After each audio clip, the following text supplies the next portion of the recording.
Young Sheldon Fanfic ASMR. Young Sheldon's dad leaves. Young Sheldon was called down to dinner as he always was at 6 p.m. sharp. He didn't notice the absence of his father as he was forced to do his dinner prayers with his sister and mother. "Sheldon, sweetie, we have some news," his mother told him, finally looking up and revealing her red, tear-stained eyes. His sister remained silent beside her. "Your father," his mother continued on. "He's left us." "Okay," young Sheldon replied, going back to eating the food that was prepared to be specially separated with a soup house plate. It was the silly hippo plate. "Honey, do you have anything else to say about it?" "It's okay to be sad," his mother asked, her eyes pleading him to show emotion. "One cries because one is sad," young Sheldon answered simply. "For example, I cry because others are stupid and that makes me sad." After his response, his sister got up from the table, angrily yelling, "Dad left because of you." She exited the house and slammed the door. Their mother, defeated and without hope, began sobbing. "Please, Sheldon, just be normal for once." Young Sheldon stared at her for a moment, then got up and placed a single hand on her shoulder.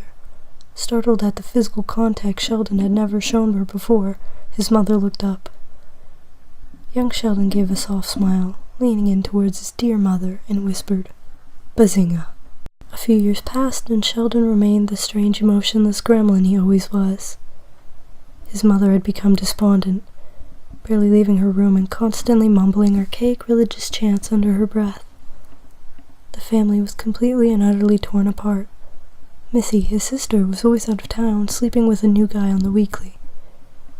She had turned to a more promiscuous lifestyle as time went on to drown out the pain and torment her family put her through. On what seemed to be a rare occasion, Sheldon's mother took him to Walmart.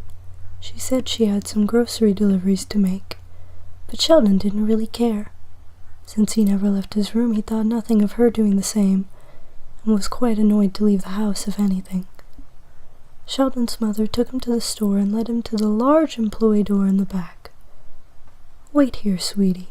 Mommy has to meet up with some friends for a few minutes." She then put the hood of her black cloak on and joined several other hooded figures before the door swung shut. Muffled chanting could be heard, which annoyed Sheldon very much. Whatever it was that women were gossiping about was probably some wives' tales he didn't care about, and it was pointless. Sheldon decided this was the perfect time to check out the toy section of Walmart, and left the meat and cheese aisle he was currently in to do so. Around 10 minutes after aimlessly walking about, it occurred to Sheldon that he has never actually left his house unattended, and he had no clue where the toys were. He scanned the store for employees, and saw one scanning cereal boxes to his left. "Your aisle organization system is a mess," Sheldon scoffed. He never had any intentions of asking where the toy section was. He was above that now. His journey had made him realize one important thing. Walmart was stupid. "Excuse me," the confused Mexican employee retorted. "You heard me. These signs are nowhere near efficient enough to actually be visible to customers, and quite frankly, I don't understand why they're also in Spanish.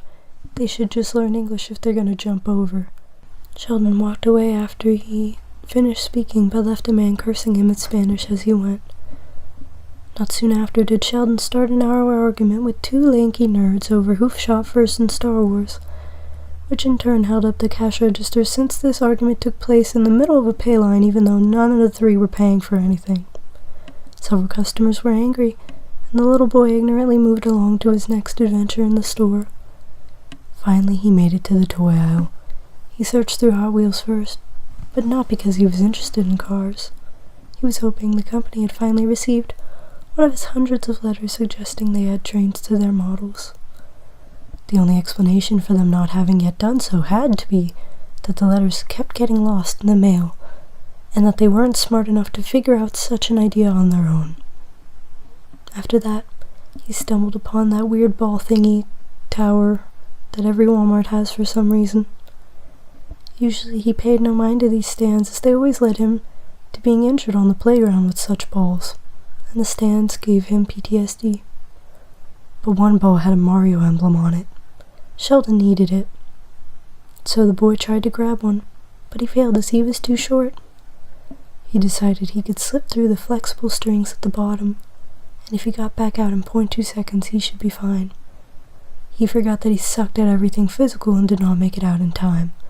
The boy was crushed under the weight of massive rubber balls, and he cried for help.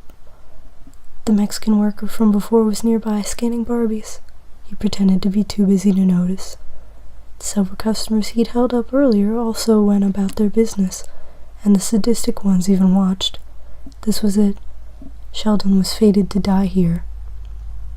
Suddenly, he felt the pressure from his side, someone pushing him to safety. He was freed. Father, Sheldon saw a familiar face from inside the ball tower he was just in. The man seemed to be one with the balls? His dad slowly melded back into place with the rubber idols, going, "Shh," as he descended. Sheldon looked at the scene unfolding before him and said, "Bazinga."